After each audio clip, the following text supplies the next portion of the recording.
Okay, let's dive right into this explainer and begin our investigation into one of the most fascinating and frankly frustrating paradoxes of human behavior. Welcome. Today we're unpacking a topic that touches pretty much everyone at some point in their lives. We're looking at exactly why people, and hey, maybe even you, actively stand in the way of their own achievements. Think about this like a detective story, but here's the twist. You're both the victim and the prime suspect. Our core mystery is just this. Why do people with immense potential, people who have the talent, the drive, the opportunity, actively ruin their own chances at success? Why on earth do we tear up the winning lottery ticket of our own lives?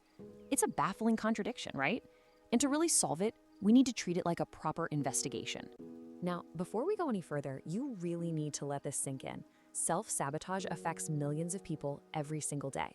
If you have ever felt like your own worst enemy, you need to know right now that you are absolutely not alone. This isn't some unique character flaw, and it's certainly not a moral failing on your part. It is a wildly common human experience that is deeply rooted in our biology and our psychology. So our goal today is to completely relieve you of that personal guilt by understanding the actual mechanics behind it. To solve this mystery, here's our roadmap for today's explainer. First up is the self-sabotage paradox, followed by the anatomy of self-destruction. Then we'll cover your brain on sabotage and the psychology of fear, before bringing in the expert witnesses for the science of change. And finally, we will wrap it all up with breaking the habit loop. All right, let's get into section 1, the self-sabotage paradox, the enemy within. To fight this, we obviously need a shared objective vocabulary.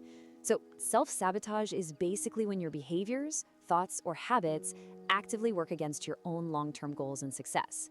It's a fundamental internal conflict. Think of it like this. Your long-term ambition is up there trying to steer the ship forward, but your short-term habits are down below, quietly drilling holes in the hull. Moving on to Section 2, Anatomy of Self-Destruction, the Behaviors in the Wild. So there are 4 main culprits we see out there every single day. First, we all know procrastination, right? Delaying that really important work until the absolute last possible second. But then consider perfectionism. We so often dress this up as a virtue, but for a creator or an entrepreneur, obsessing over flawless execution is frequently just a disguised excuse to never actually ship the product. Then there's the fear of failure, which completely paralyzes students from even attempting the test. And perhaps the wildest one of all is the fear of success. Athletes and professionals alike will often subconsciously tank their own performance simply because the pressure of maintaining a new, higher standard is just terrifying. Let's look at section 3 now, your brain on sabotage, the biological hijack. At the absolute core of this mystery, you literally have 2 different control sensors fighting for the steering wheel inside your head. On one side, we have the amygdala. This is your ancient, primitive brain. It only cares about immediate survival and keeping you safe from perceived threats. On the other side is your prefrontal cortex. This is the modern, highly evolved brain that handles logic, planning, and all those grand visions you have for the future. So when you try to achieve something new, your prefrontal cortex is thrilled, but your amygdala, it perceives that newness as a dangerous unknown, and it immediately pulls the emergency brake. This biological hijack is driven by dopamine and habit loops. Putting off that important task isn't laziness at all. It's actually a deeply ingrained survival mechanism. When you avoid a scary task by scrolling on your phone or organizing your desk for the 5th time, your brain rewards you with a hit of dopamine for surviving the threat of hard work. Your brain is literally chemically rewarding you for seeking immediate safety over long-term growth. It's crazy, right?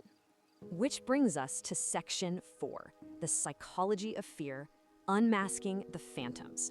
The behaviors we just looked at are driven by a few deep-seated psychological narratives.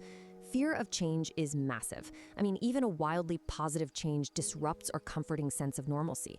Then you've got imposter syndrome, that nagging, persistent feeling that you're just a total fraud who's about to be found out at any second. Low self-worth whispers that you don't actually deserve the promotion or that healthy relationship. But the absolute most insidious one is identity conflict.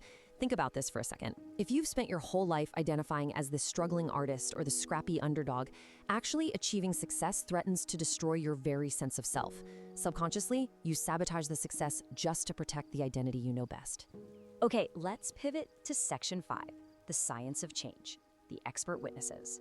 Psychologist Carol Dweck, who is the pioneer of growth mindset research, summarizes this perfectly. She says, "The view you adopt for yourself profoundly affects the way you lead your life. If you have a fixed mindset, meaning you believe your abilities are just set in stone, well, then any failure is proof that you're inherently flawed, which triggers massive self-sabotage.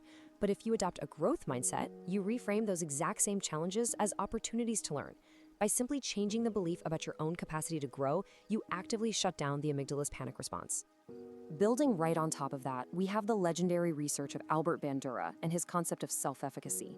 Now, this isn't just some fluffy self-esteem stuff. Self-efficacy is the deep, evidence-based belief in your own capacity to execute specific behaviors. Bandura's research proved that this belief is actually a mechanical requirement for performance.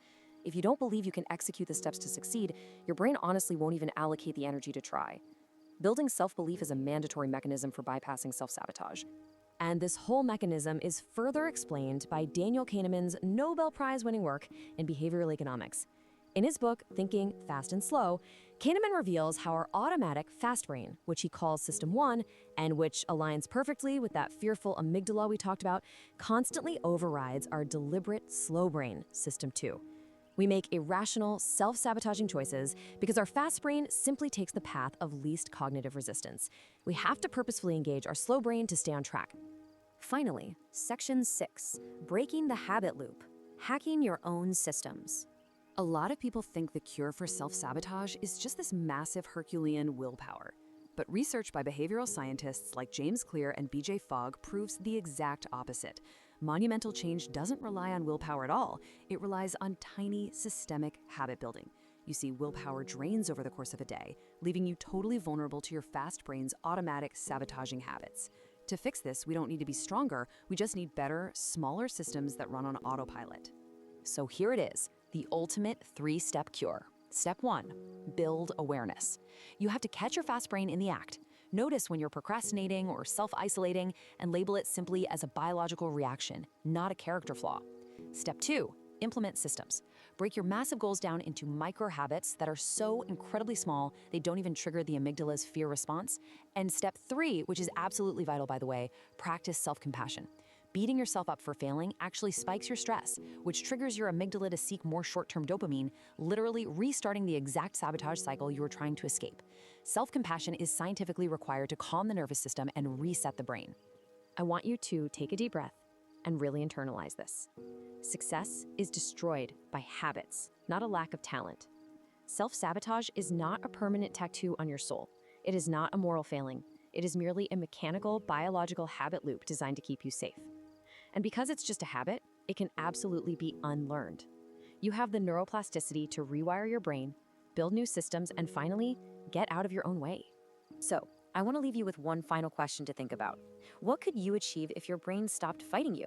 Just imagine the energy, the creativity, and the immense progress you could unlock if you simply aligned your daily habits with your long-term goals. The mystery is solved, the science is clear, and the tools are right there in your hands. Now it's just up to you to use them.